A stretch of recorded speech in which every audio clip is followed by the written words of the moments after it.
Hello team, today's video we're working on the biceps, which is the other side of the triceps. I'm going to give you two easy exercises that you can do with a set of dumbbells that's really going to work all parts of the bicep, show you some little hints and tips to get the most out of it, and I will see you in 2 seconds.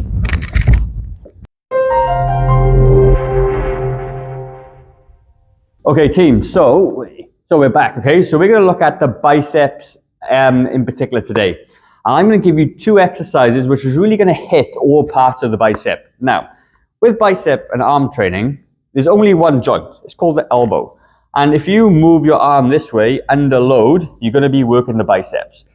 Equally, if you straighten your arm under load like the other video, you're going to work the triceps. So there's not really too much sexy stuff that you can do in terms of bicep training.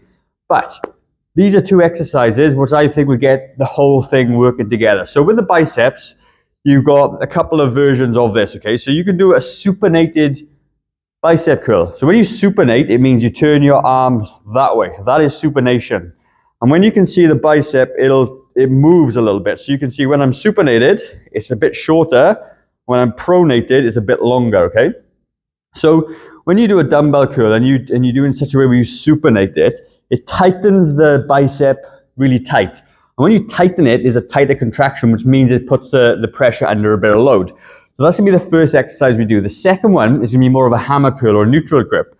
So when you change the grip from pronated to supinated and do that version, when you do it hammer version, what happens is you get a little bit more of that forearm bicep muscle or brachioradialis muscle in there working as well.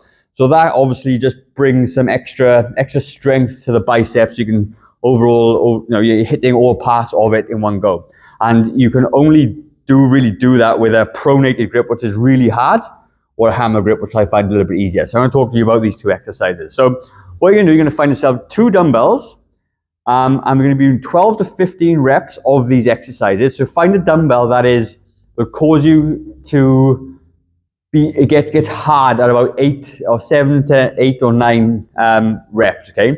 Or 7 or 8 or 9 out of 10. It's called the RPE, or rate of perceived exertion. It just means that if you're working on that principle is that it's hard, and it's about 7, 8 out of 10, then it's the right weight for you for this exercise, all right? So let's get into it. The first exercise, you're gonna grab your dumbbells, okay? So it's really important where you hold the dumbbell. If you hold it with your thumb right against the top, it's going to be better. It's going to, remember talk about that supination, because there's a heavier bit at the bottom now and it's not balanced, all right? If you do that, when you turn at the top, you actually get a little bit more of that supination going on, which actually enhances the quality of the dumbbell curl itself. So the version I like to do is to turn it out this way towards your hips, and you curl up and you try and twist it at the top. Okay, then you take it back down again. Keep it hands pointing forward. I prefer this version, and come back up and squeeze. Some people will say rotate. You can do that version as well. I just prefer this version for myself. I feel it hits the biceps a little bit better.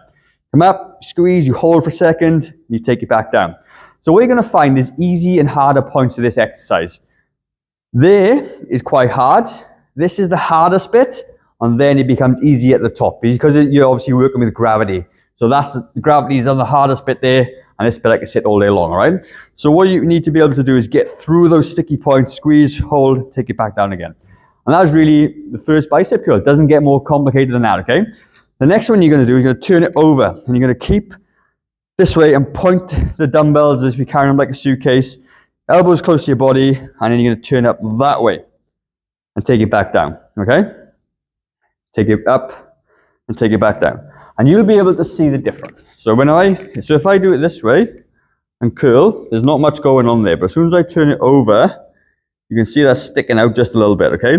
And that is what the benefit of the hammer curl does, as you take it down and take it back up, okay? Nothing too crazy, but that's what you have to do. And again, 12 to 15 reps, RPE, 6, 7, 8 out of 10 is gonna be perfect.